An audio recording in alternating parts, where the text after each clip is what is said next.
We are live. Hello, everyone. It's Chris.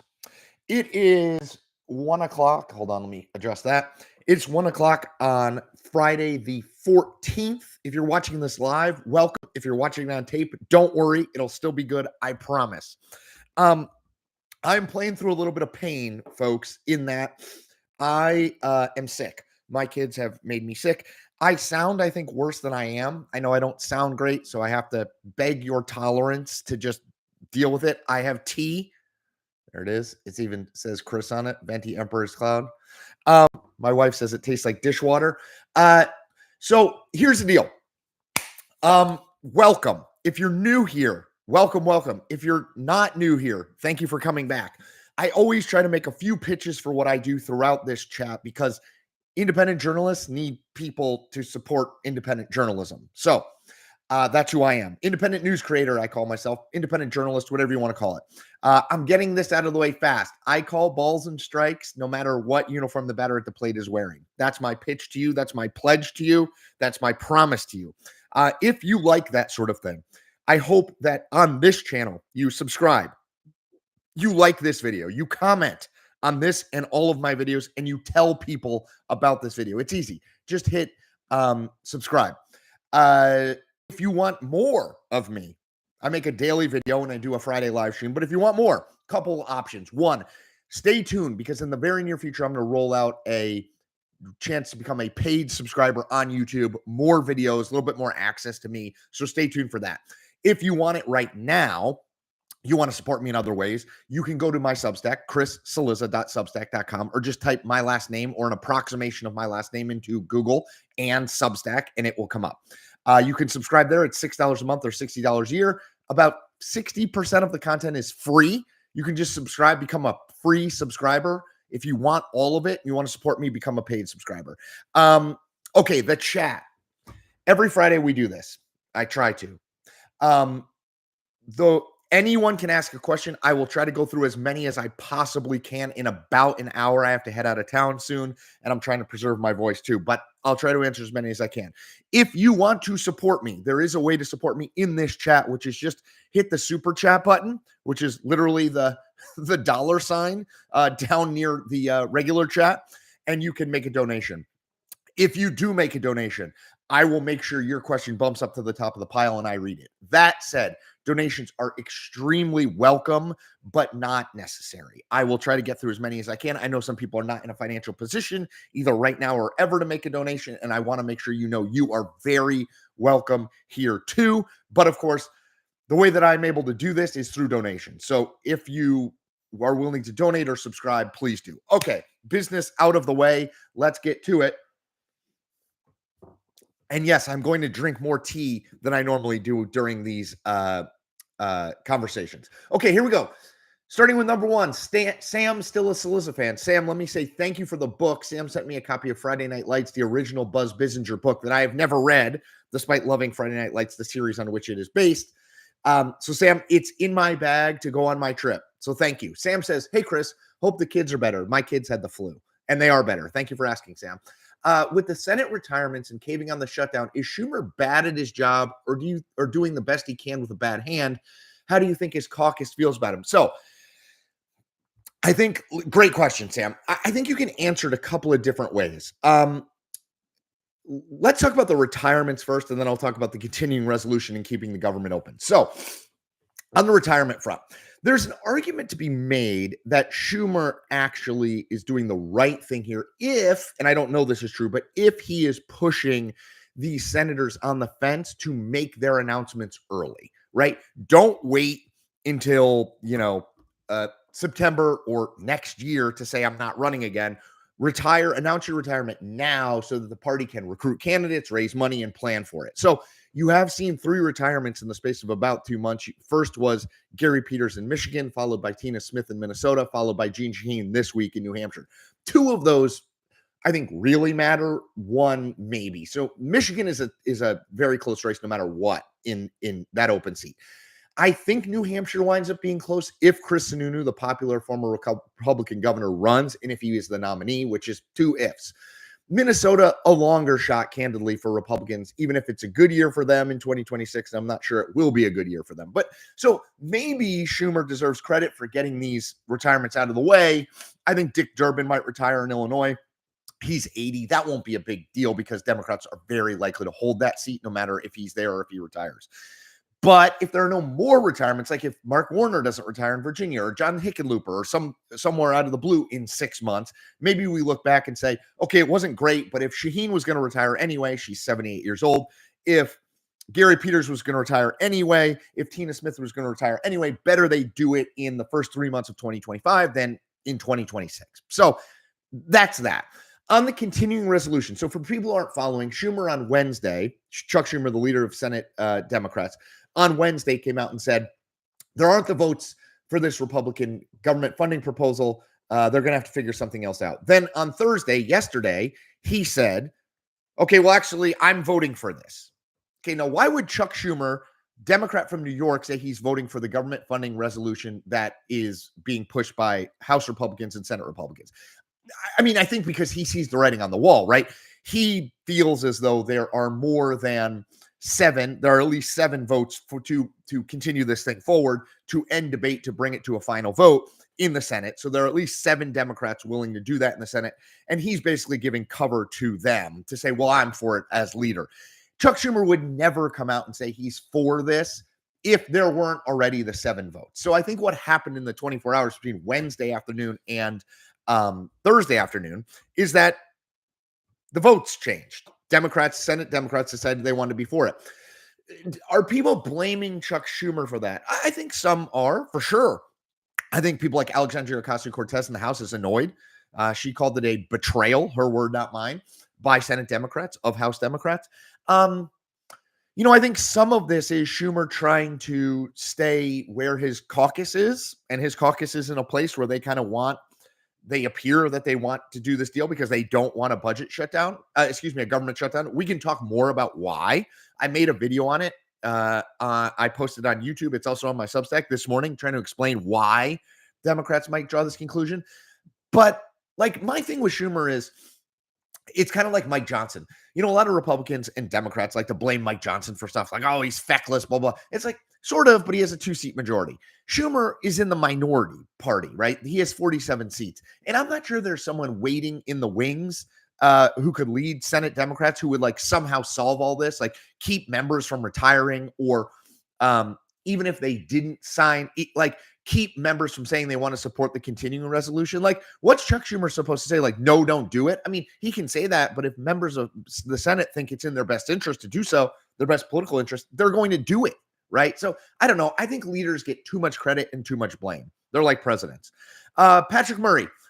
Patrick, question. Do you see Maura Healey, the governor of Massachusetts, running in 2028? She's been making a lot of noise and doing a lot of media lately. Sorry, I'm trying to preserve my voice. Patrick, I think she should look at it for sure. So she was elected, if I'm not wrong, and you'll correct me if I am, I think she was elected in 2022, will be up again in 2026. So she'll be mid-second term in term limited. So I actually think the timing makes a lot of sense for her. I wrote this in my Friday mailbag over at my Substack, where I take a bunch of questions from readers. That I think it's going to be a really big field for Democrats in 2028. I think you're going to see 15 plus candidates run, because honestly, why wouldn't you run at this point? Like, it makes a ton of sense to run because the party is a little bit lost. They're kind of looking to see what's next. And if you think you have a good idea of what's next and you can lead them, you should do it. So I think she should definitely look at running. She's intriguing candidate who's been very successful. Let's see. Sherry Zimmerman, in praise of your column on our children, through them, you and I will find our way to heaven on earth. I believe this is what our beloved Father wanted for you to have as much fear as trust. So for people who don't know, I wrote a big piece on my Substack yesterday about, I think I titled it, "What if the worst thing happens?" which is like my worry. My kids were sick this past week. It was the flu, which is fine, but I was worried that it was something worse, which I'm always worried about. And I was just talking about people I know in my life who have had they've been the exception, not the rule. Car accident, cancer, those sorts of things. And how do you balance that? So Anyway, if let me see if I can put a link to it in here in the chat. But if someone can grab that and put it in, I'd very much appreciate it. Thank you, Sherry. Jason 46, as opposed to the other Jasons. Hope you got your Friday Starbucks order. If you had to choose between Pete Buttigieg, Gavin Newsom, and Josh Shapiro, who would you bet to win the nomination in 2028? I know it's early. So if I had to choose between those three, in rank order, Shapiro, most likely. Newsom, second most likely. Buttigieg, third most likely. And I know people are going to hate this, but the reason I put Buttigieg as third most likely is because I don't know if Democrats are going to vote for a gay man as their nominee because they just had a black woman and she lost. And so I wonder if they're just going to go with a white guy, to be honest, like to go the safe route. I don't know if that's true or not, but that's why I think Buttigieg, out of those three people, Buttigieg is the most naturally gifted in terms of candidate skills. Really good debater, really good on his feet, good interviewer. I mean, he gives good interview in that he's good on TV. He's also the only one of those three who's ever run for the Democratic nomination before. So maybe that gives him a leg up. I don't totally know, but I think Shapiro is the best position. I think Newsom has a California problem. He's from California. He was the mayor of San Francisco. I don't know if that works given that Kamala Harris just lost, being labeled sort of a communist from California. I don't know if that works for Newsom. He's trying clearly to move a little on cultural issues more to the center. There was the trans girls in girls sports stuff. There's the podcast he did with Charlie Kirk and with Steve Bannon. All of that stuff is try to present him as a unifier, not as a wacko liberal. I don't know if it'll work. It's a little bit of a reinvention. I don't know if it'll work. Let me take a minute. If you're on this chat, if you're on this live stream and you haven't given it the thumbs up, can you do that for me? Just go in and give it the thumbs up. Again, this helps with the algorithm. Nick Bondurant. Nick says, in the spirit of calling balls and strikes, when we review Trump's first presidency, are there things he did that now are positive for the U.S. as a whole, even at the time they felt one-sided? I think some of the stuff he did on trade. I mean, I don't know all the stuff he did on trade, but I mean, look, Joe Biden kept a lot of Donald Trump's the tariffs Donald Trump's administration put in place in China. Joe Biden kept a lot of those. Trying to reorient who pays what at NATO and the UN. I don't think that's a bad thing, to be totally honest. It's hard to judge the economy because COVID obviously was an overarching thing at the end of his term. But I think he did some good things in the economy. I think there were some good things for sure. I mean, I think how he handled COVID-19 was not great, to be honest. I think it was good in terms of the pushing the vaccine as quickly as possible. That's obviously a good thing. But some of the other stuff with the masking questions and all that, I didn't love. And obviously January 6th, not great. Vladimir, if Donald Trump successfully brokers a peace deal between Russia and Ukraine, is it almost certain that he will receive a Nobel Peace Prize? I think Donald Trump thinks he should receive a Nobel Peace Prize if he does that. I don't know. I mean, I think some of that might depend, Vladimir, on the terms of it. Like, is it seen as relatively equitable, even if it's probably going to be more favorable to Russia than to Ukraine? That might be part of it. But Volodymyr Zelensky and Vladimir Putin, if they cut a deal, could win a Nobel Peace Prize. You know what I mean? Like, I don't know exactly how that plays out, but I will tell you Trump's interest in that is at least partly driven by his desire to be a consequential man of history. And yes, he likes to win things. He likes to be Time Magazine's Man of the Year. He would certainly like to win a Nobel Peace Prize. Tony Gatliff. Tony, thank you so much for your donation. Tony says, as a Michigander, I am so glad Mayor Pete is not going to run for office in our state.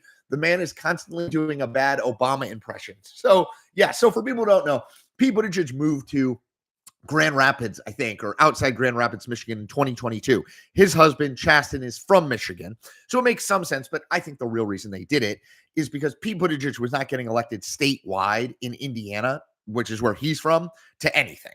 Michigan is a swing state. Indiana isn't. So they moved in 2022. And there was some talk at the time of, he's doing this to run for office. So 2026, the Michigan governor's race and the Michigan Senate race are open.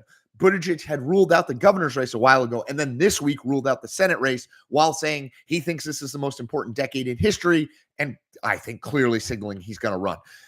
To Tony's point, there are absolutely people, Democrats, who don't love Pete Buttigieg. I think they think he gives us the kind of like smartest kid in the class. They're like, oh, teacher, call on me vibes, and they don't love that. And some people think he's doing a bad Barack Obama impression. I think he probably plays better in a national Democratic presidential primary than he does in a Michigan race, particularly a general election. But we're never going to find that out, at least anytime soon. Christopher Swan, great name, and thank you for your generosity. Christopher says, Chris, why assume Dems get blamed? In 1819, Trump and the GOP took the hit. This ain't about stopping Trump. It's exposing him and Musk. If they shut the government down, let them own it. This was their only lever anyway. Trump and Musk are doing it anyway. So that is absolutely one side of the argument. Let me argue devil's advocate. I'm not saying I agree with this, but let me argue devil's advocate here, Christopher. So I think what if you gave Chuck Schumer truth serum or you spoke to him privately without it being reported, my guess is what he would say to you is two things. Number one, there were 7 or more Senate Democrats who wanted to vote for this thing and keep the government open. And like, what's the point? If they're going to vote for it anyway, what's the point in being publicly against it if they're going to support it? That's one. Two, I think he would say, Chuck, this is Chuck Schumer talking. We Democrats are winning this fight over the economy, stock market, tariffs, etc. Trump's numbers are down on the economy.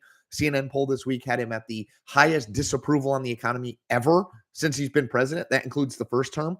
Stock market has struggled. Obviously, tariffs are causing uncertainty. Why would we purposely change the subject or give the media or anyone else something else to look at, like a government shutdown, when we are winning on this issue? Could we win on the shutdown issue? Schumer would probably say, maybe it's likely, but we don't know. There's some level of uncertainty because it hasn't happened. But we are winning on these issues, and that's why we're not going to shut the government down. That's the devil's advocate argument. I take your point. I'm not trying to say you're wrong, but I just wanted to give you another perspective. Thank you for your donation. Very kind of you. Okay, Tara Reed, not that Tara Reed.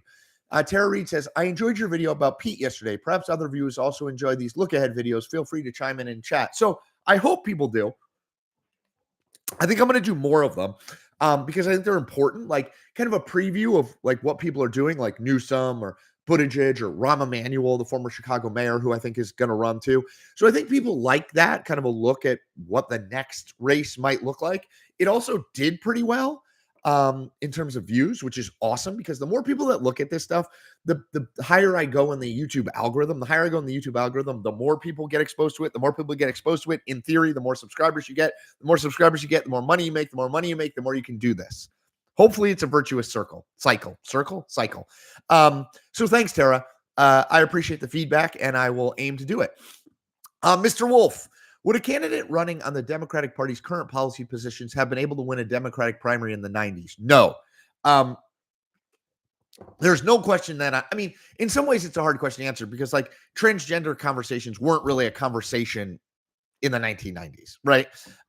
Even gay marriage was not a conversation then. So a lot of the cultural issues that matter now to the broad electorate weren't really debated in the 90s.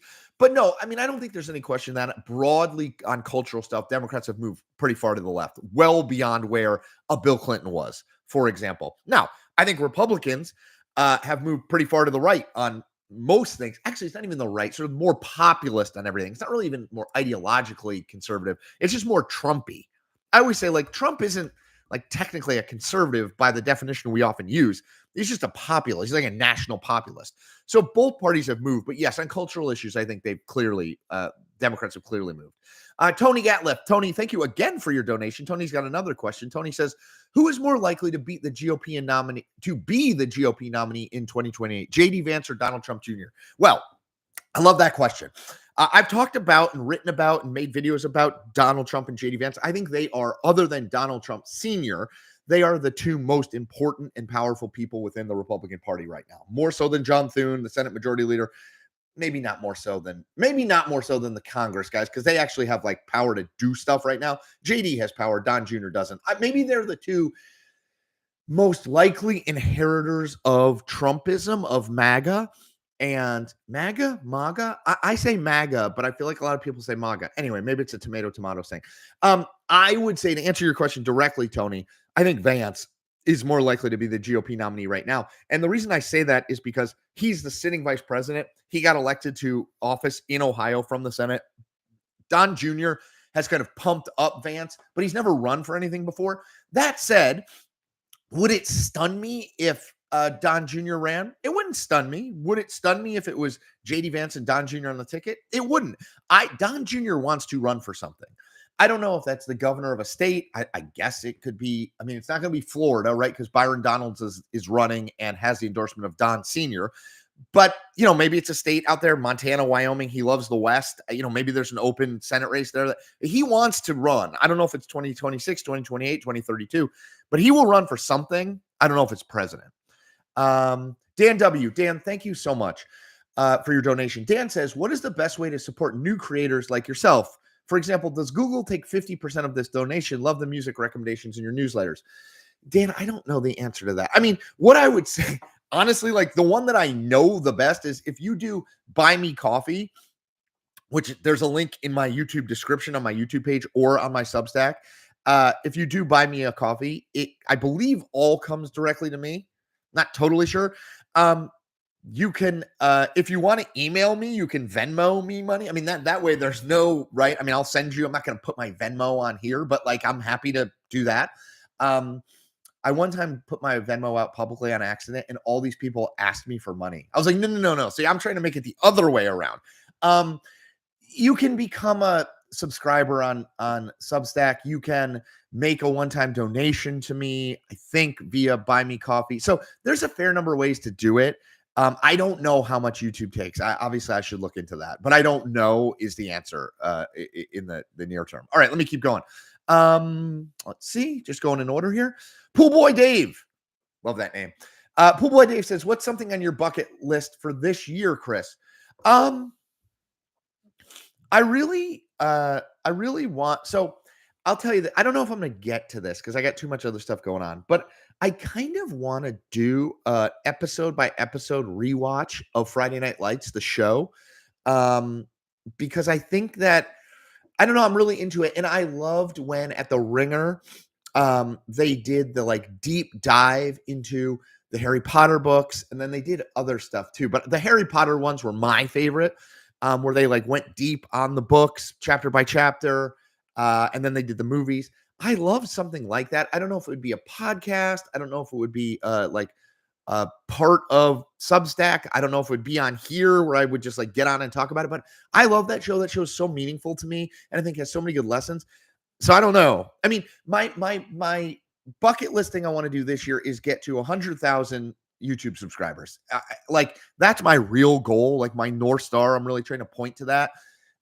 There's no like way to do that. I'm not going to make videos like Donald Trump is the worst every single day. And I'm not going to make videos that say Donald Trump is the best every single day. Nor am I going to make videos like last man to leave the toilet wins like Mr. Beast. So it's kind of like, what can you do within your kind of lane to build? So that's what I'm thinking about. If you guys have ideas, please tell me. Cillizza fan, this is my favorite handle. Cillizza fan says, it seems like you're working harder than ever with your new obligations and contributor jobs. How many hours a day on average would you say you're putting into all of your work, Substack, YouTube, etc.? I don't know. So I don't really think about it.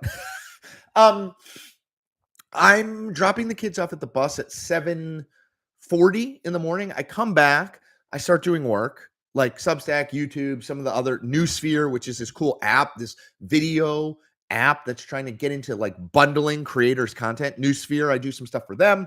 I do News Nation TV hits. They pay me. I would say I work pretty continuously from like 8 to 4, then or 3:30. I go pick the kids up, take them to their sports things, and then I'm working again probably from like 9 to 11, answering emails. I usually try to answer emails later, like all the emails I get in a day, later in the day, just to kind of knock that out. So it's a fair amount. But look, man, I always say this. I'm not digging ditches, right? I'm not out like in the freezing cold. Like there are a lot of people who have harder jobs than me and who work harder than me. Like I love doing this. It of course sometimes feels like work, but most of the time I'm doing something I'm passionate about. I'm building something that I own, right? A brand that I believe in, doing commentary I believe in. So it's not like hugely onerous. I never want people to think that. Christopher Swan, thank you again for another donation, my friend.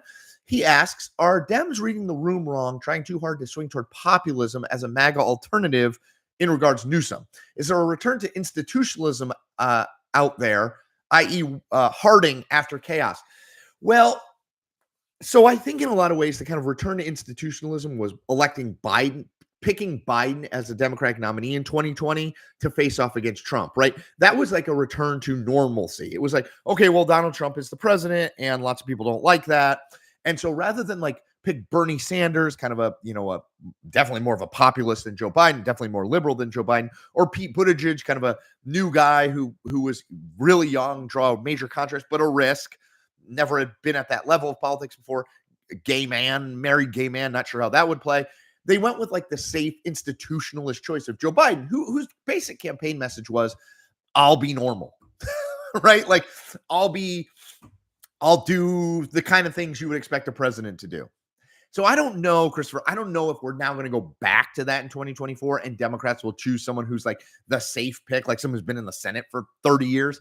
I think that's unlikely, though not impossible. I hope that makes sense.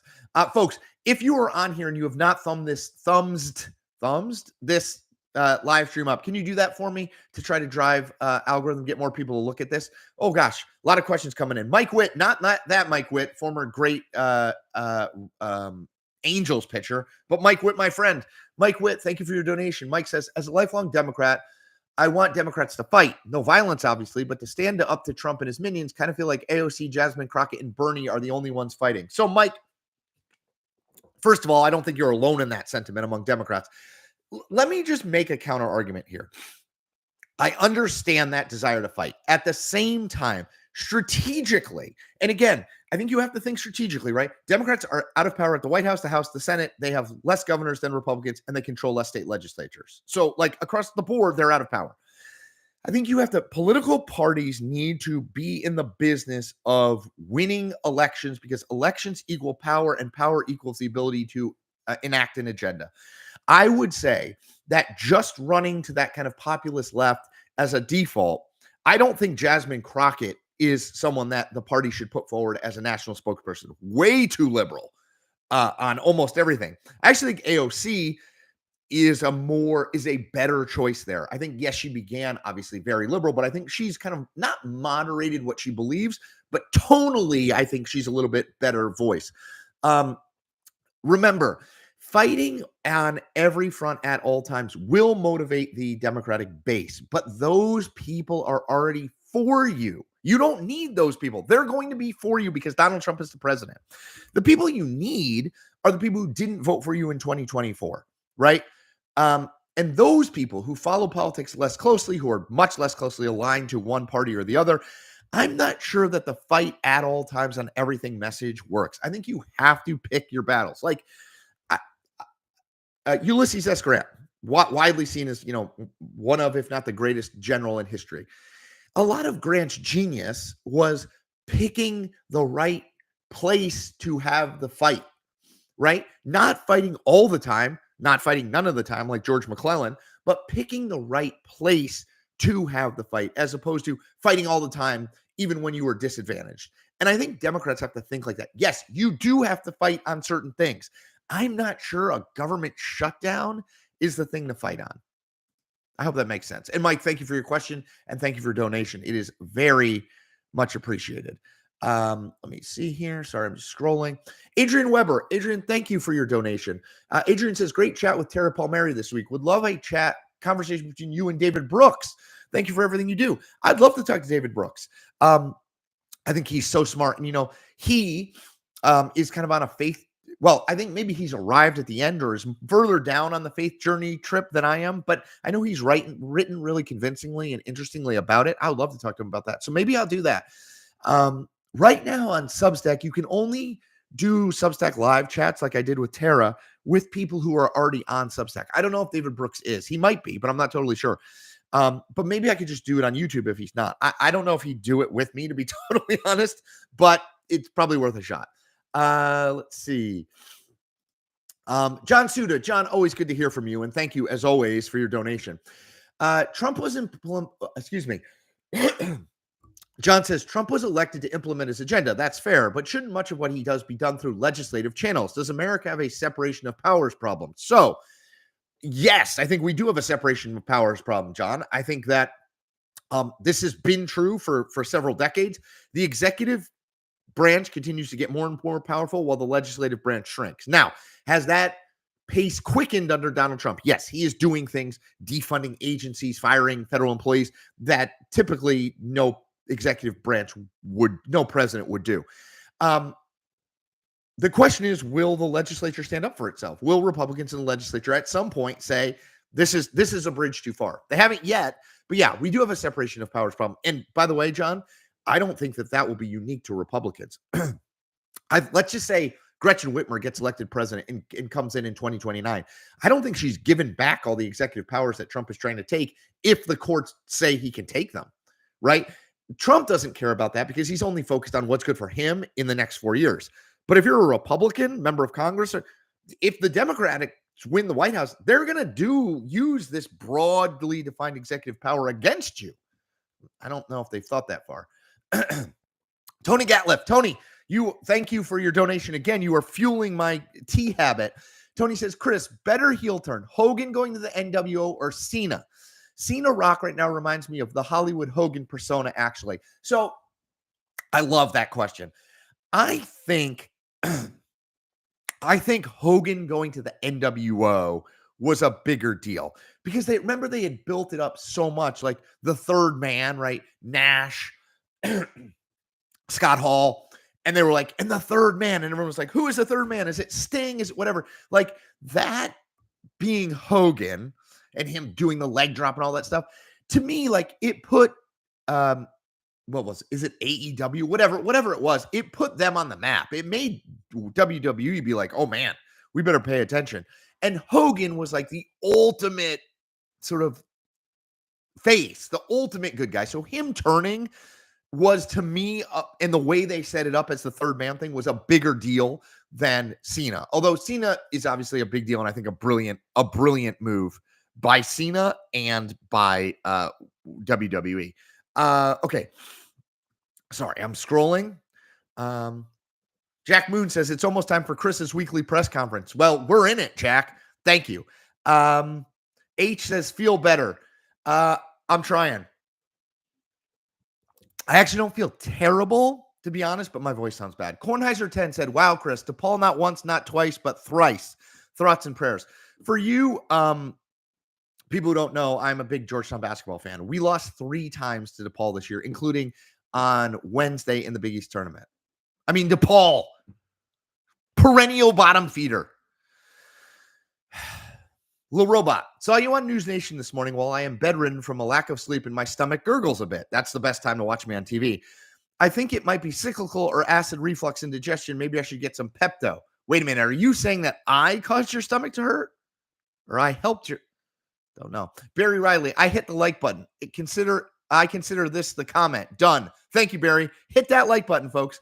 Luke Stevens, would you ever be open to applying for a press pass for the White House briefing room? I did. I did do it, Luke. I actually wrote about it on my Substack. I wrote about, because, they now, in the Trump White House, and I really like this idea, they have a new media seat. And I think 70,000 people or something applied for it. But I was one of them, because why not? I mean, I think that's a great opportunity. If I can go in there and ask questions and observe and write about it. Yes, so I did do that, and I did write about it. John Eckemeyer, chicken soup, Chris, in large doses. I know. Maxwell Feiner, do you think Trump will actually follow through with implementing broad tariffs on Mexican Canadian goods, considering the significant cost increase it will cause for everything from produce to cars?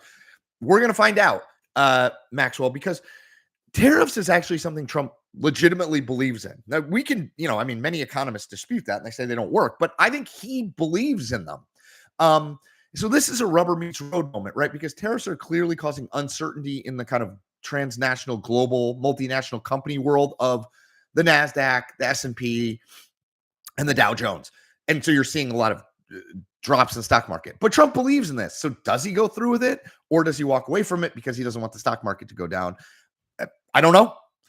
Trevor Davenport, I have a question. Good, you've come to the right place. If any XYZ American state doesn't like or agree with Trump's policies, say international trade, for example, could, say, California or New York, 8 or whichever state wanted to, could they sign independent deals with other countries? Sorry, my question got cut off. No, that's okay. I don't think they can. I don't know. So if there's a trade expert on here, let me know. I mean, we do have state laws that disagree with federal law. Like smoking pot, I think or buying pot is illegal nationally, but obviously you can do so in a bunch of states, including Virginia. So I don't know the answer to that. DJ Sumisu, ranking from whatever to mass protest, how does taking back the Panama Canal rank? All the annexation takeover talk just seems like there's got to be a tipping point from laughing to WTF. If we invaded Panama militarily, which I guess, according to the reporting I saw this morning, is at least on the table, like they've asked for some of the plans, that doesn't mean they're going to do it. I don't think there'd be huge protests in the street, but I think there'd be more opposition than you've seen to things that Trump has done so far. I mean, I don't get the sense that the average U.S. person in the U.S. is really keen on sending our military abroad for anything. Now, would we be able to take the Panama Canal back? Yes, of course we would, right? I mean, I don't think there'd be like a huge loss of life or anything, but it seems weird for me that Trump would do that because he is a guy who's saying we got to get out of all these international conflicts. We got to not do this. Now, maybe he would say, well, we're protecting our own interests or something. I don't know. So I let's see if he actually moves forward on it. Brad, thank you so much for your donation. Brad asks this: can you explain why you think Walz was a bad candidate? Is it his personality or is he too liberal? I just, I think he was kind of a dud. That doesn't mean he's a bad candidate. It just means that as a VP, I don't think he did anything. Now, you're going to come back at me and say, what VP ever has? And I will come back at you and say, probably the last one that made an appreciable difference was Lyndon Johnson for John Kennedy in 1960, which was obviously 70 years ago-ish. So I've said this. I do not think that if Kamala Harris picks Josh Shapiro, the governor of Pennsylvania, that she is the president of the United States right now. Okay. That said, I just don't think Walz brought anything. I think there was an attempt to create him as this like everyman that I'm not sure he was. He had effectively kind of one job with a lot of people watching him, which is fight the VP debate to a draw. Like to the extent anything matters when you pick a VP, it's that they're okay in the debate. Well, he got owned by JD Vance in that debate. Vance was way better. So it's kind of like, well, the one thing that you really have to do with a bunch of people watching, you weren't good at. So what else? You tell me what he did well. I don't think the everyman shtick, the like making a bunch of football metaphors thing actually worked for him. I think he has a really high opinion of himself for a guy who, to my mind, didn't help the ticket, but I'm happy to hear other arguments. Franz George Leopold Pagel, from a put-out perspective, is a united or a divided government better? I don't totally know what you mean by a put-out perspective. I mean, I think the American public, generally speaking, likes divided government. We've seen a lot of that. My guess would be, and it's a guess because it's March of 2025, but my guess would be in the 2026 election, where Democrats take back the House. It's a very small Republican majority right now. And so you have some divided government because typically we've seen that. Now, Trump had control of the Senate and the House his first 2 years, 2017, 2018. And then we got back to divided control. I would think we will do that. I think we're very evenly split as a country. I don't think one party is dominant. I think Republicans have the edge right now, but I don't think they're dominant by any means. So I think people still kind of like divided government. Let's see. Cole W. Adam Kinzinger lives in Houston now. John Cornyn retiring or prepping himself to run versus Cruz in 6 years. No. Adam Kinzinger is not getting elected, I don't think, anytime soon in Texas. Number one, he's from Illinois, and he was a member of Congress in Illinois. So there's a little bit of an issue there. But yes, if he lives in Texas now, I guess. But I don't see a state that is at least Republican leaning like Texas for right now. I don't see someone who is like, Donald Trump is the worst thing ever, which is Kinzinger. He is a fundamental threat to democracy. That's where Kinzinger has been. I don't see that winning statewide. It might win the Democratic primary, but I don't see it winning statewide in a state like Texas, at least not right now. Folks, if you guys have not thumbs this up, thumbs it up. Phil Reinhart, correction, Maura Healey in Massachusetts is not term limited after 2030. So do they not have term limits in Massachusetts for governor then, Phil? Because she was elected in 2022. Nidzilla Studio says Josh Shapiro is pretty fly, which is probably the first time that anyone has ever described Josh Shapiro, who I knew when he was in his 20s and was a congressional staffer, as pretty fly. 93, Aditya Gupta. Hey, Chris, big fan from India since you were on CNN. Thank you so much. Just wanted to thank you for your perspective and humor on serious issues and sharing your struggles with anxiety regarding your kids' health. Yeah, man, I'm trying to be an open book. I mean, I always say, like, you don't have to agree with me all the time, but no, I'm a human who is trying to think this stuff out on politics and life, being a dad, being a husband, being a son, trying to think all those things out. So thank you. And thank you for listening and watching from India. Cole W says Mark Cuban should also run. He might run. He might. Lee Elliott, I think it doesn't matter how good a job the Dems do. They get punished anyway. That's of you. Let's see. Ben Padavina. Chris, any insight on the Virginia gubernatorial election? Probably the biggest election this year, but haven't heard much about it. Yeah, definitely been the most important election this year, I think, unless there's a special election in the House in like a very swing district, but I think probably the most important. I still kind of expect Winsome Sears, who's the lieutenant governor, a black woman, to be the Republican nominee. And I expect Abigail Spanberger, former member of Congress from the Richmond, Virginia area, kind of north of Richmond, to be the Democratic nominee. I think Democrats will have an edge there because typically the party that wins the presidency loses the Virginia governor's race the next year. I don't know for sure if that will happen, but I certainly remember Joe Biden wins Virginia in 2020. Glenn Youngkin wins, the Republican wins the governor's race in 2021. So I would give Spanberger a slight edge, but we'll see. The Gump Take. Have you followed any of the happenings with Iran, U.S.? And if so, what are your thoughts and what could we see? I have not. I am mostly domestic politics and a little bit of international politics. International policy, it's probably my weakest. David Johnson. David says, really appreciate you doing your show today while not feeling your best. Man, I show up. The best ability is availability, right, man? Right, David? So, yes, thank you. After this, I'm going to go rest my voice for a long time. But, yes. Anton Smith. Chris, do you think the U.S. is heading for a recession? I don't know. I was never smart enough to be an economist. I think that when you have the stock market fading as it is now, when you have economic confidence in the president fading, when you have inflation, if it does potentially rising, I think all of those things are a recipe for not great. Now, this is a near-term issue right now. We're 2 months into Donald Trump's term, not even 2 months into Donald Trump's term. So let's see. But I think, I don't know. I don't know. We'll see. Andy F. Andy, thank you for your donation. Andy says, hey, Chris, happy Friday. Happy Friday to you, too. Not sure if you answered this yet, but is AOC sounding off on Schumer for the funding bill a bad move? I don't think it's a bad move. I mean, the question is, like, what is AOC solving for? I think she should run for president. I've said that before. Not because I, like, believe in her set of issues or whatever. That's not what I do. But because I think the 2028 race is pretty wide open. She clearly has a lane because Bernie Sanders is not going to run, I don't think. And so, like, if I were her, I would be focused on that. And in that regard, criticizing an establishment Democrat for giving into Republicans is smart if you want to run for president. Does it create some bad blood between her and Schumer? Sure, but I'm not sure she's terribly worried about that. And I'm not sure she should be. Brad David. Brad, thank you for the donation. Brad says, did you see Jake Tapper's documentary about the Abscam scandal? Also, what are some of the big political scandals you remember most? So Abscam was a little before my time. I'm not that old. So that's Jake's series, United States of Scandal. I love that series. It's fascinating. So the political scandal I remember the most, without question, I was at the Washington Post.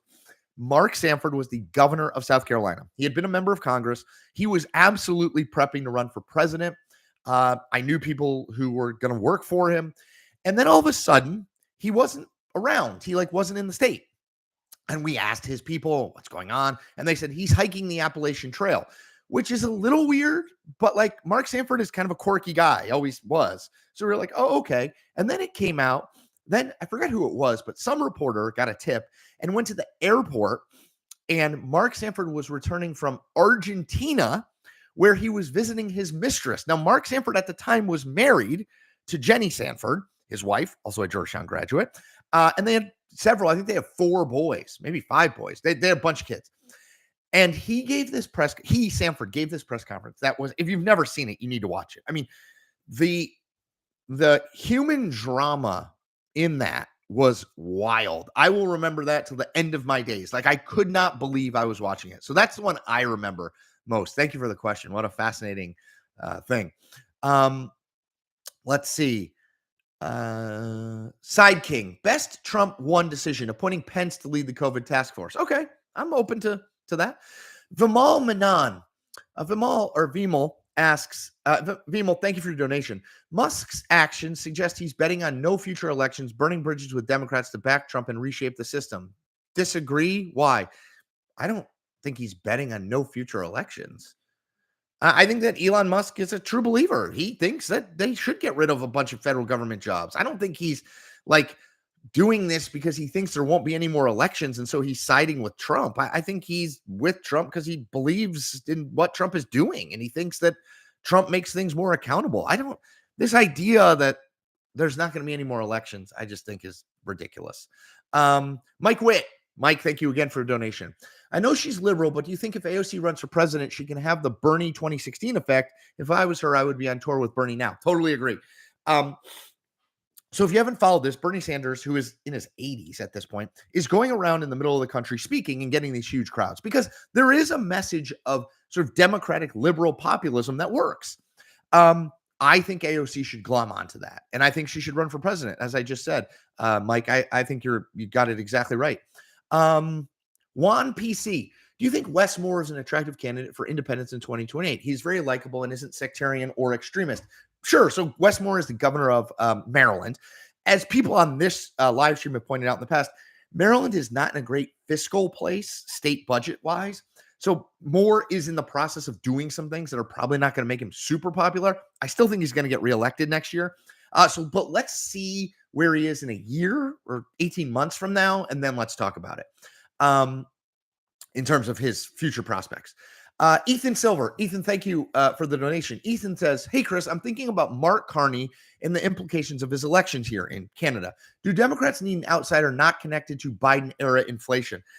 I think Democrats are thinking about that right now. I think they're thinking, do they need an outsider? Do they need someone with no ties to Biden? Do they need someone who's never run for office before? Mark Cuban. I know people talk about Jon Stewart. I'm skeptical, but Jon Stewart, I think they're trying to figure that out now. And that's why I think the 2028 Democratic races get so intriguing, because I think you're going to have a little bit of everything, like a lot of theories of the case that Democratic voters are going to get to choose from.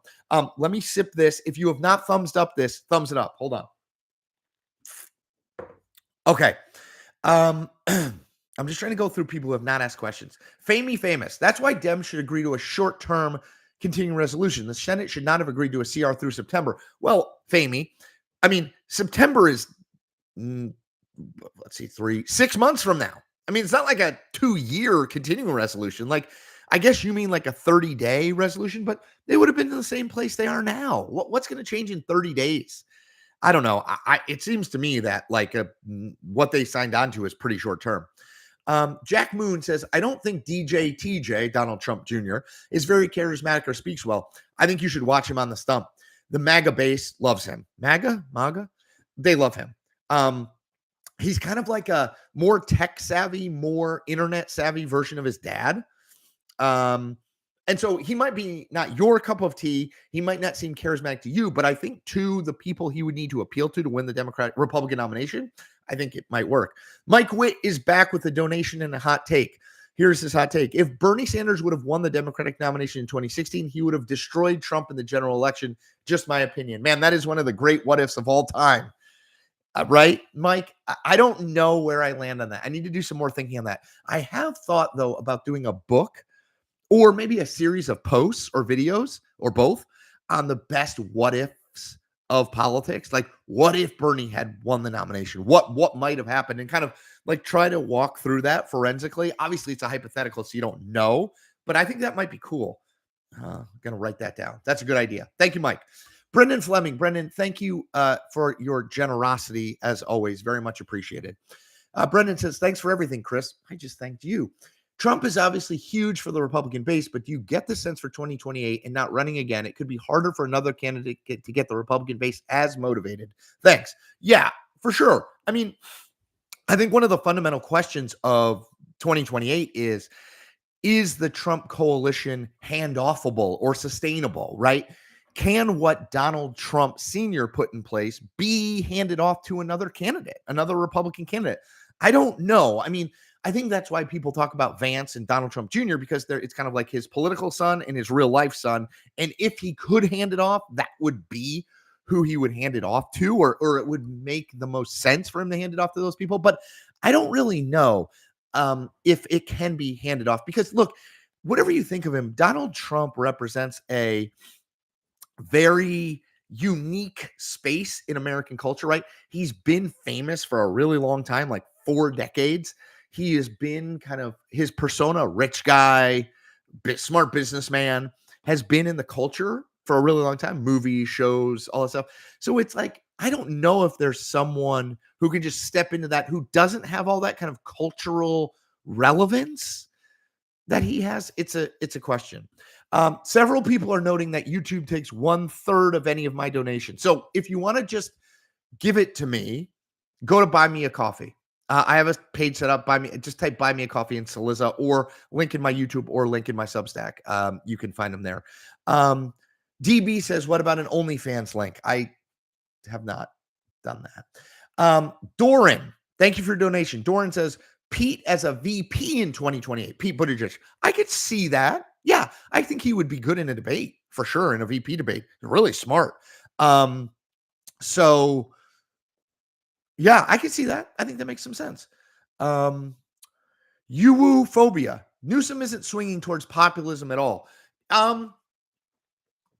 Yeah, he's swinging toward I think more of like kind of cultural centrism, or at least sort of cultural center leftism.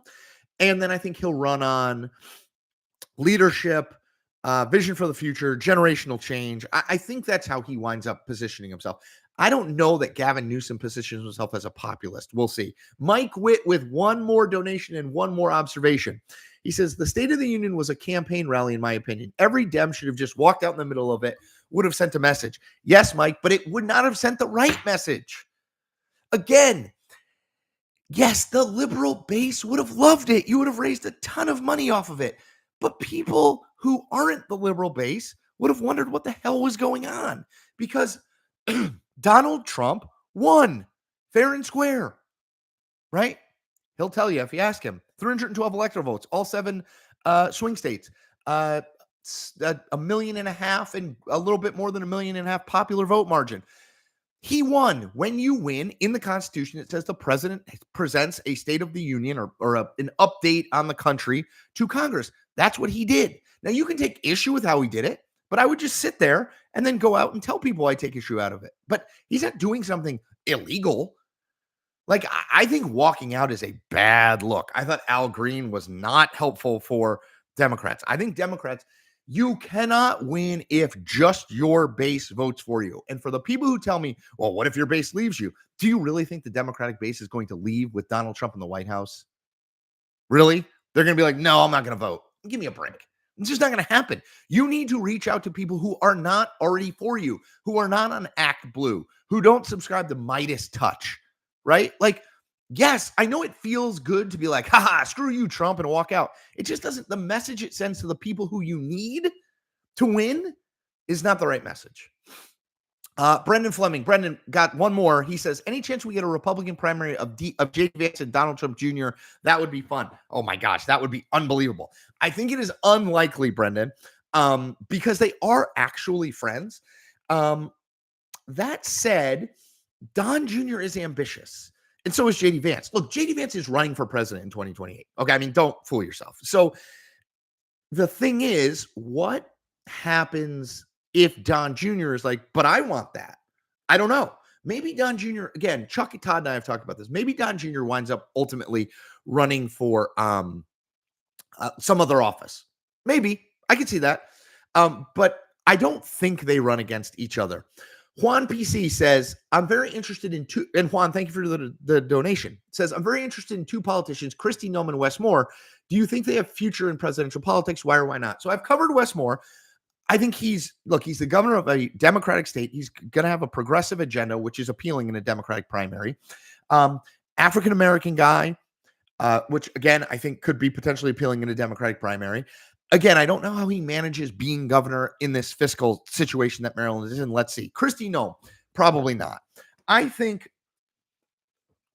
Noem probably blew out her chances of running for president when she shot her dog and wrote about it. I know people will think that's stupid or petty, but I just think if she runs, it's going to come up again and again and again. And like, that's why she wasn't in the VP mix, because Donald Trump's not putting that person who shot her dog as VP, even in the mix. He doesn't want that. No, dogs are a bipartisan thing. People love dogs. So I don't think she will get there. I think she might be about as high as she's going to go as the head of the Department of Homeland Security. Barry Riley makes a donation and has a great what if. Here's a what if. If Al Gore wins in 2000, there's no war in Iraq, no personal resources to go there. Interesting. That is a great one. I really do think that whole what ifs thing, like if this happened in a race, has real potential. Like, what if Mario Cuomo runs in 1992? Does he wind up being the Democratic nominee and then beating George H.W. Bush? And then we don't have the Clintons on the next. I mean, it's totally fascinating. Barry, that's a good one. And thank you for your donation. Let's see. Hoseroo, Newsphere. So I mentioned this earlier. And there's a cool app. They asked me to do some stuff for them, and I was more than happy to do it. So I make 2 videos a week for an app called Newsphere, N-O-O, and then Sphere. Check it out. What they're doing is something interesting. They're on the leading edge of trying to rebundle some of these creators into a somewhat more affordable package, right? The thing I always talk about with Substack or any of these places is, yes, it's $6 to subscribe to my Substack a month. That's not that much money. But if you are subscribing to 5 Substacks or 10, it's a lot. So bundling them together and saying, okay, we'll give you 5 people you like, or you can choose 5 people for $15 a month, I think is the future of this economy, this creator economy. Newsphere is trying to do that on the video front. They're trying to do video of that. So you've got a ton of foreign correspondents. It was started by a woman named Jane Ferguson, who is a very highly decorated foreign correspondent. I'd urge you to check it out. NOO Sphere is it. It's an app primarily. They have a website, but it doesn't do all that much. It's an app on your phone. Check it out. I'm on there. Try a sample of it. Let's see. Brendan Fleming. Oh, I already did that one. Sorry, Brendan. I was going back to you. Harsh Bade. Harsh, thanks for the donation. Harsh says, with Trump approval rating tanking, how many days before the first scapegoat is booted out of the cabinet? Pam Bondi is my choice. So here's the deal. I do think we're less than 2 months in. I don't think Donald Trump's getting rid of any cabinet official yet. I mean, they're not even all confirmed yet. Even by Trump standards, I think that would be a little early. That said, do I think that there is a group of likely cabinet officials who would be the first to go at some point? Yes. Pam Bondi, the Attorney General, Marco Rubio, the Secretary of State, Pete Hegseth at Defense, for different reasons. Bondi, probably because she's never, even though she's very Trumpy, she's probably never going to make the Department of Justice as much of a like Trump investigative department as he wants it to be. So there's some tension there. There already has been over the Jeffrey Epstein files and their release. Rubio, because I think Trump's vision of the world, particularly vis-a-vis Russia, is not really Marco Rubio's vision, unless he's had a change of vision in the last 6 months. So I think they're gonna kind of run into each other, and I think that could go bad. And then Hegseth, I just think the guy has a little bit of a unknown variable, right? I mean, he has admitted to drinking heavily in the past. He said he's not going to drink at all as Secretary of Defense. There were accusations about his behavior from some women. Like, he's very much a wild card. And, you know, I could see that bouncing back on him. Simon Moore. Simon says, at least this way it's becoming blindingly obvious to even the dumbest maggots that they were wrong. I do not, first of all, I think it's dumb to call people maggots. Name calling is not going to get us where we want to go. And I do not think people who support Donald Trump think they were wrong. Let's see. Dan Linning's PR team. He says, Ulysses S. Grant is a bum. Okay, that's a take. Let's see. H says Vicks Halls help too for my voice. Okay, I'll take some of those. Let's see. Sly Fox says, whoa, Chris is a Civil War history buff. Love to see it. I am. I love it. I don't know if you can see it over there, but here's one of them. These, if you've not read this trilogy of Shelby Foote's, the Civil War trilogy, there's 3 of them. I think this is the second. Yeah, this is the second. This is Fredericksburg to Meridian. I mean, okay, there's a lot of detail in here. All of them are like this long, but this is one of the great accomplishments of American letters, this series of books.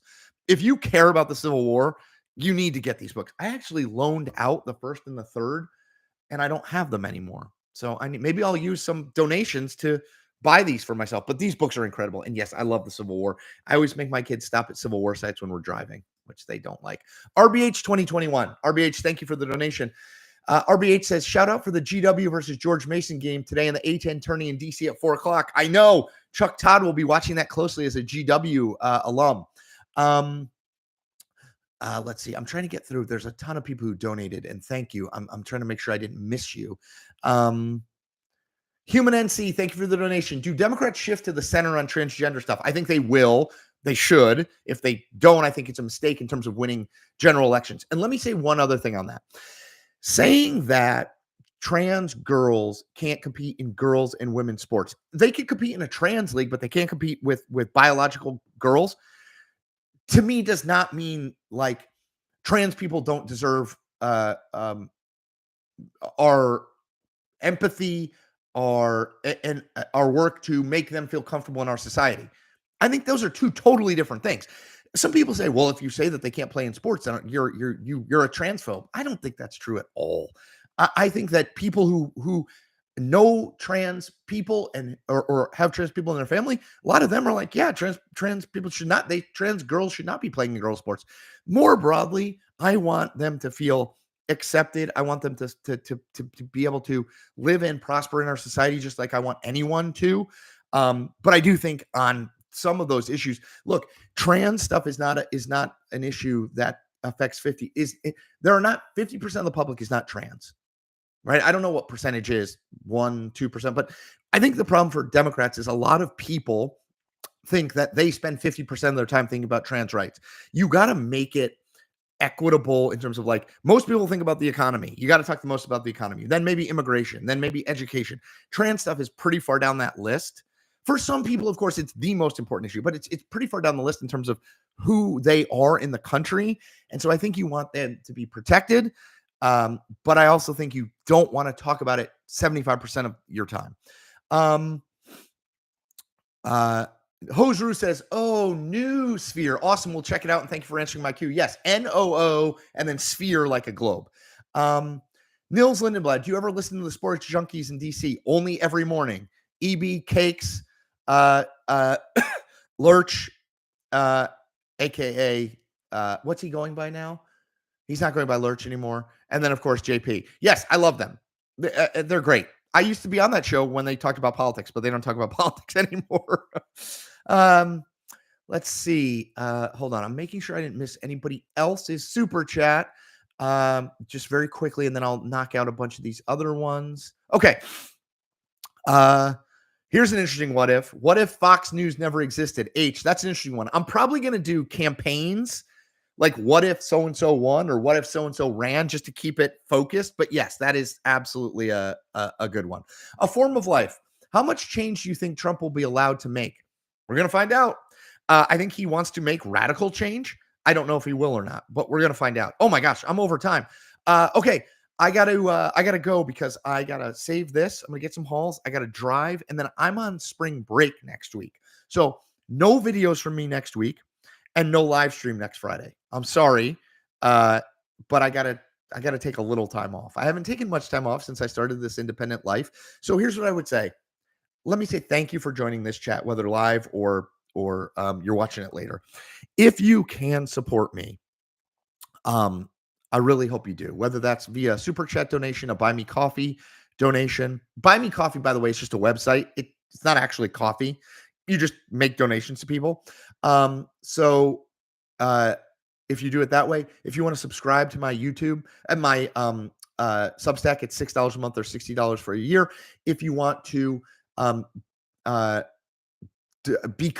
I'm going to offer a paid subscriber tier on YouTube. That is coming. I don't know exactly what I'm going to do, but that I'm planning for that now. I'm going to do more videos exclusive to only YouTube people. I'll still do one a day, but more if you're in the premium membership. I'll do a little more access, maybe another live chat a week for just members in the premium channel. And if you're not, if you can't do those things, I understand. Just subscribe to my channel and tell anybody that you can about it. That's all I ask. And you know what? Become a free subscriber. If you can't afford to become a paid subscriber, become a free subscriber over at Substack. You get a bunch of content out of it for free. Go check out Noosphere, N-O-O Sphere, and find News Nation on your TV dial. I know that's not a thing anymore. On your TV. It's everywhere. It's a national news network. Check it out and watch me when you can. Those are the things I ask. I'm going to rest this voice. You all take care of yourselves. Be well. And thank you so much, as always, for your support.